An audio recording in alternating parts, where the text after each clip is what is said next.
जब इतने साल से कांग्रेस और ये इतने राज कर रही थी, जब तक तो मंदिर किसी ने नहीं बनवाया। मोदी जी ने हमारे लिए मंदिर बनवाया, काशी बनवाने वाले, मथुरा भी बनवाने वाले, काशी मथुरा सारा बनवाया। ये भारत के वही पेरेंट्स हैं जो अपने बच्चों को आगे तक झगड़े के लिए उकसाना चाहते हैं। इनके बच्चे अगली पीढ़ियां तक उकसेंगी।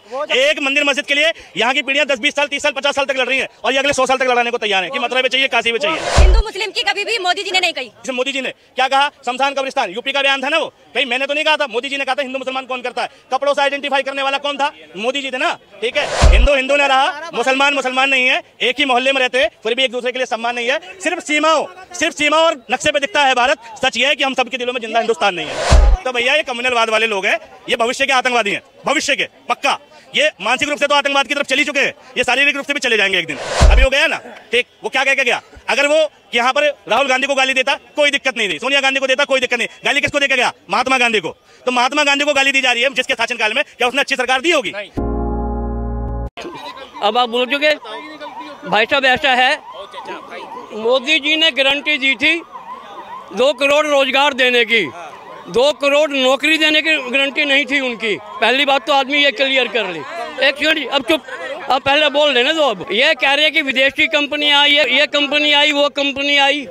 वो कंपनी आई तो किसके आदेश से? गवर्नमेंट के आदेश से, गवर्नमेंट के अंडर काम कर रही है। अगर बाजार में रोजगार बढ़ रहा है तो उसका अगर व्यापारी का श्रेय है तो गवर्नमेंट को भी है, उसमें गवर्नमेंट का भी हाथ है। ये कहें कि सड़क बन गए, मजदूर, एक मिनट यार, आपको कैसे पता कि पिछली गवर्नमेंट का है? की पॉलिसी है, लाइब्रेशन, प्राइवेटाइजेशन, ग्लोबलाइजेशन की पॉलिसी है। मनमोहन सिंह की पॉलिसी 91 की। अगर मनमोहन LPG न लाते तो कोई प्राइवेट कंपनी ना होती।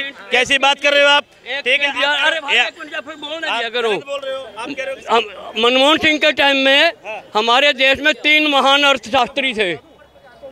एक मनमोहन सिंह जी, मोहन सिंह अहलूवालिया और P चिदम्बरम। इन तीनों महान अर्थशास्त्रियों के होते हुए भारत में दाल 200 रुपये किलो पार कर गई थी। ये इतने महान अर्थशास्त्री थे और भारत की महंगाई दर 12% पार थी, आज 6% से कम है। आपकी बात बोल रहे हैं? मैं 2004 से 2014 की बात कर रहा हूँ भाई, 2004 से 2014 की बात। अरहर की दाल का रेट आप गूगल सर्च कर लो, और उड़द की दाल, मूंग की दाल 180 रुपये, अरहर की 220 रुपये किलो दाल बिकी थी। अच्छा, 2004 में या 2004 से 2014 तक उस टाइम थी 220। अच्छा, 220 2004 में था। 212-13 का गूगल सर्च करो आप। क्या बोले? मोदी जी का जो सपोर्टर होता है ना, देखो चाचा सुनो, देखो मोदी जी का जो सपोर्टर होता है मोदी जी की तरह है, पेकम फाक मचा रखी है। मतलब कुछ भी बोल लो, निकल जाओ बोल के। अगर चाचा एक मिनट मोदी के भक्त मोदी की बात करेंगे, हम चमचे नहीं है तो झूठन होके खाएंगे। ये चमचे हैं, हम भक्त हैं। तुम्हें झूठ बोलना मुबारक हो। क्या बोलेंगे? मैंने क्या कहा? यथा राजा तथा प्रजा। ठीक है, जैसा राजा रहेगा वैसी प्रजा रहेगी। ठीक, गलती इनकी नहीं है। अब ये कौन सी किताब पढ़ रहे हैं? इनका तो भविष्य खतरे में था ही, इनके आने वाली 10 पीढ़ियों का भविष्य भी खतरे में, क्योंकि इन्होंने गलत पढ़ा, फिर इन्होंने अपने बच्चों को गलत पढ़ाया, फिर वो अपने बच्चों को गलत पढ़ाएंगे। इस तरीके से पूरी नस्लें गलत ही पढ़नी है इनकी। सही ज्ञान इन तक आना ही नहीं है। एक हाथी के बच्चे को अगर पहली बार रस्सी से बांधो तो बंधा रह जाता है, फिर वो भागता नहीं।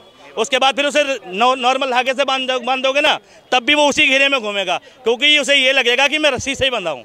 तो ये क्या है? ये भगत हैं। ठीक है, और मोदी के पक्के वाले भगत हैं। ये कहना 2004 से 14 के बीच अरहर की दाल 200 रुपये, अगर ये दिखा दें किसी भी डेटा में, ठीक है, तो इनकी गुलामी, मेरा वोट बीजेपी को, कभी नहीं हुई। इन्होंने इतना बड़ा झूठ बोल दिया, ऑन कैमरा बोल दिया, डंकी की चोट पे बोल दिया, और बोलने के साथ साथ कॉन्फिडेंस देखो। गलत बोल के गलती का एहसास नहीं, यही है मोदी का सच्चा सपोर्टर। जिसे गलत बोल के गलती का एहसास हो जाए वो मोदी का सपोर्टर नहीं। ठीक है, तो भैया कांग्रेस 2 करोड़ कभी, मोदी जी जब तक हैं 2 करोड़ छोड़ो, 1 करोड़ रोजगार नहीं मिलेगा, 50 लाख नहीं मिलेगा। ठीक है, क्योंकि मोदी जी की अभी कह रहे हैं ना, मोदी ने ये कहा था रोजगार देंगे, सरकारी थोड़ी देंगे। एक बात बताओ, तुम दर्जी की दुकान पर जाओगे, नौकरी मांगने जाओगे, वो क्या कहाँ नौकरी देगा भाई? टेलरिंग में देगा ना आपको, दर्जी से रिलेटेड वर्क ही देगा ना। अगर आप एक्सपोर्ट की कंपनी में जाओगे कौन सा रोजगार देगा? एक्सपोर्ट से संबंधित ही देगा ना। जूते की कंपनी में जाओगे कौन सा रोजगार देगा? जूते से संबंधित ही देगा ना। तो अगर जूते की कंपनी का मालिक तुम्हें रोजगार का वादा करेगा तो तुम्हें मोची बनाएगा। अगर एक्सपोर्ट की कंपनी, टेलर से रिलेटेड कंपनी, टेलरिंग से रिलेटेड कंपनी का तुम्हें मालिक वादा करेगा तो तुम्हें टेलर बनाएगा। सरकार वादा करेगी तो क्या बनाएगी? सरकारी नौकरी देगी ना। सरकार अगर रोजगार का वादा करे तो कौन से रोजगार का वादा करेगी? सरकारी नौकरी का वादा करेगी ना। भैया 2 करोड़ रोजगार 140 करोड़ की आबादी में कितनी बड़ी संख्या होती है भैया? 0.2% भी पूरी नहीं हो रही। 2% से भी कम रोजगार पैदा करने की बात हो रही है और सरकार वो भी पैदा नहीं कर पाई।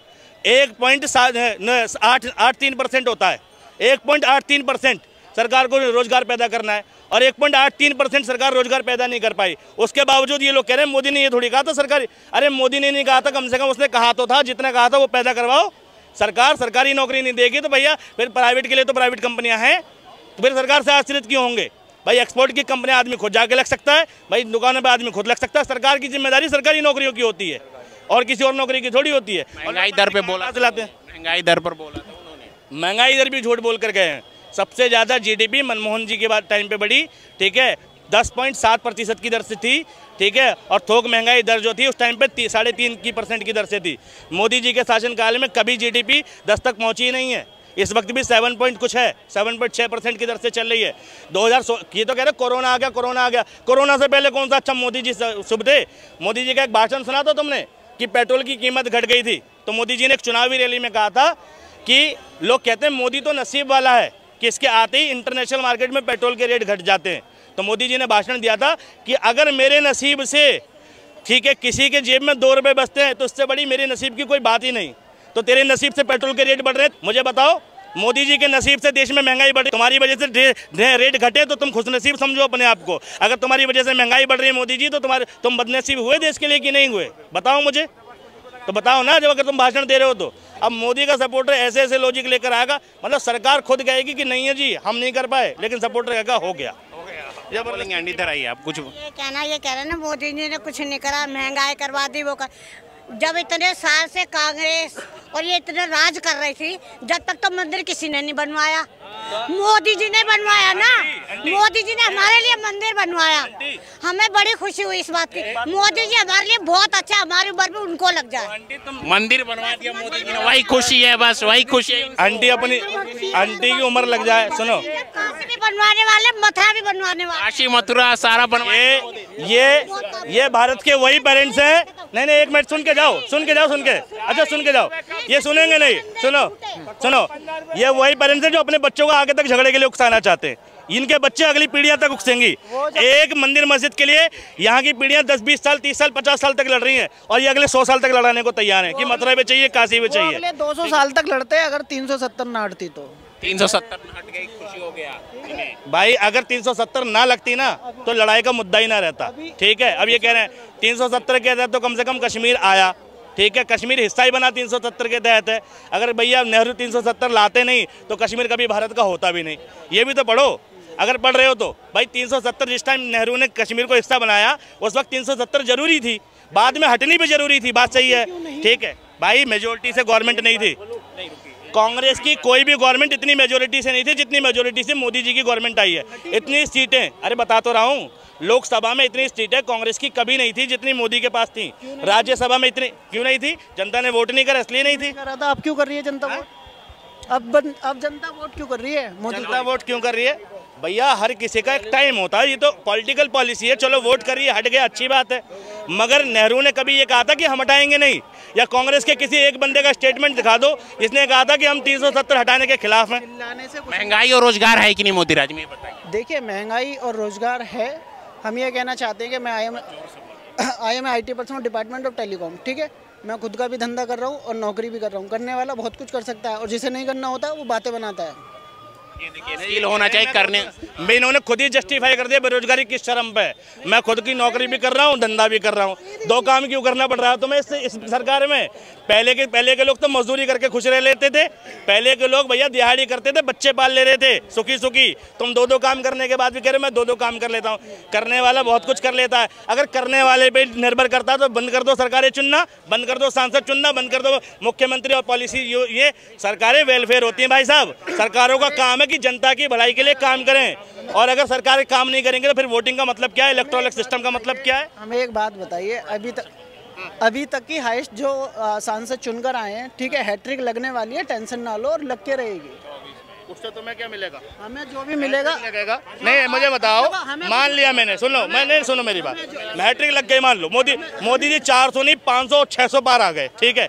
बेनिफिट आम आदमी का क्या बेनिफिट है इससे? बेनिफिट बताइए। देखिए बेनिफिट है ना, आम आदमी को पता है, ठीक है। चिल्लाने वाले चिल्लाते रहेंगे, नहीं चिल्लाने वाले चिल्लाते रहेंगे। अभी भी दिल्ली मोदी जी है सबसे ज्यादा। एक बार बताओ, आप आम आदमी हो? आप आम आदमी हो? अरे मैं पूछ रहा हूँ, आम आदमी हो? आम आदमी हो? हमारी बात तो सुनो, अभी भी ना दिल्ली बॉर्डर पार करने के चक्कर में लग रहा है आम आदमी, ठीक है।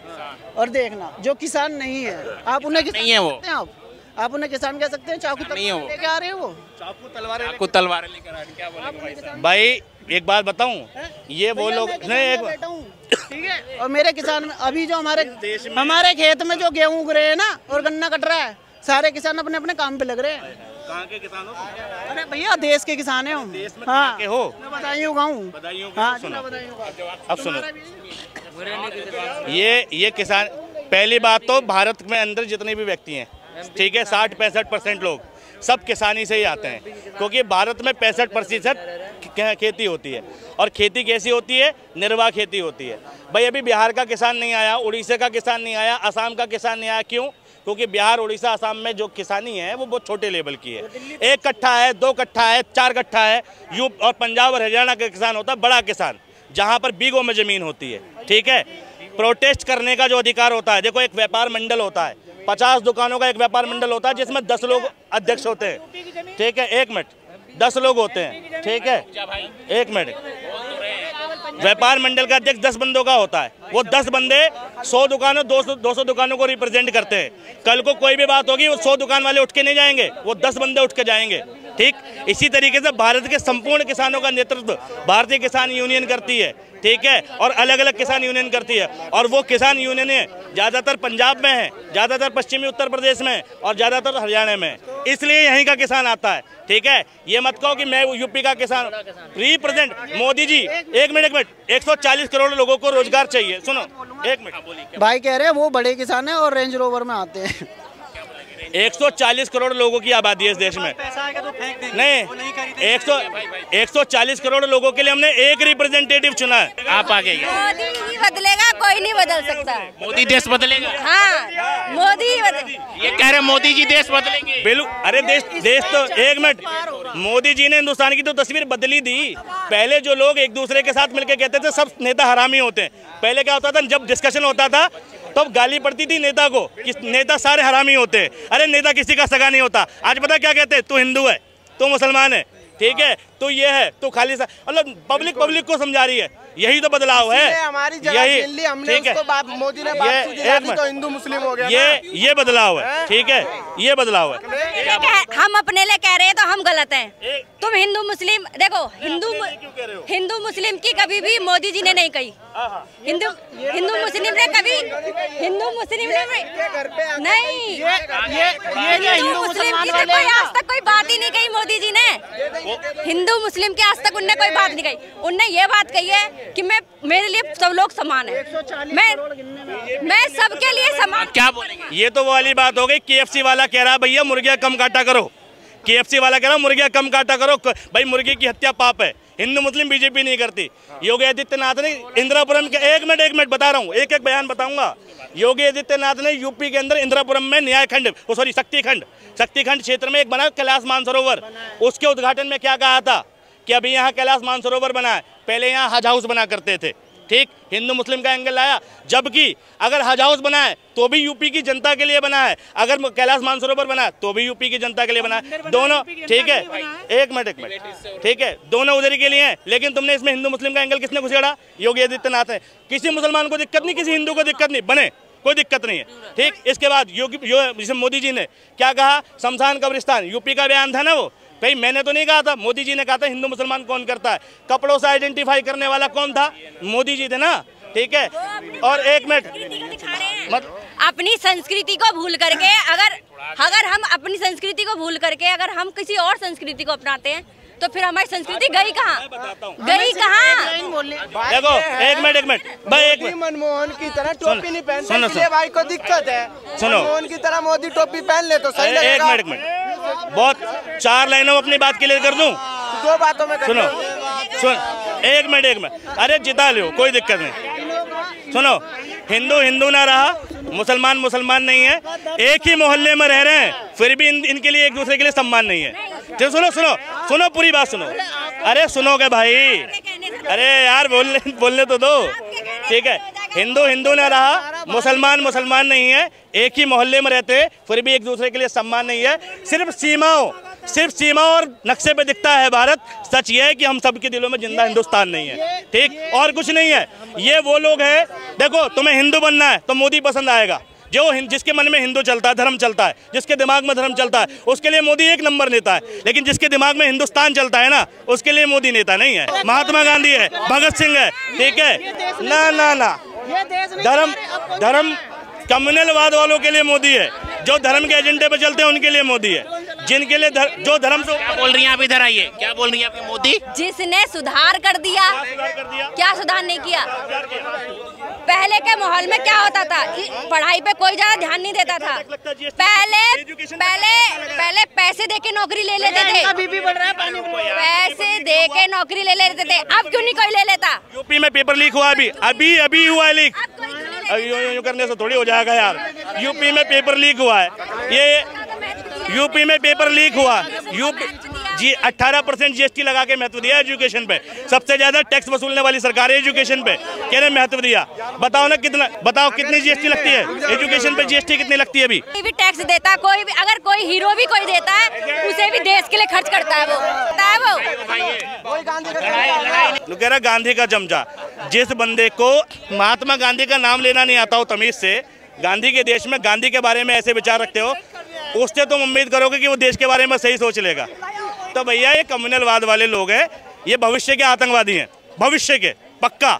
ये मानसिक रूप से तो आतंकवाद की तरफ चल ही चुके हैं, ये शारीरिक रूप से भी चले जाएंगे एक दिन। जैसी हीन भावना गवर्नमेंट ने इनमें भर दी है, ये डेफिनेटली इनका भविष्य आतंकवाद है। पाकिस्तान और हिंदुस्तान में यही फर्क रह गया कि सिर्फ धर्म बदला है, वह विचारधारा वही है।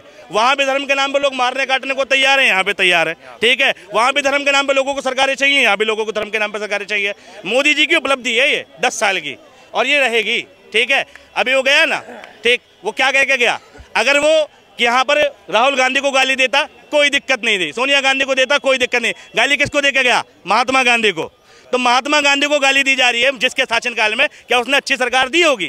ठीक है। उस व्यक्ति ने जिसने देश में ऐसा समुदाय खड़ा किया जो देश सोच नहीं सकता था कि हम कभी आज़ाद रहेंगे, वो पूरे देश को एकजुट किया और आज़ादी दिलाई, ठीक है, उसको गाली दे रहा है, ठीक है। तो वो भैया वो व्यक्ति अच्छा होगा क्या? और उसको मानने वाला अच्छा होगा?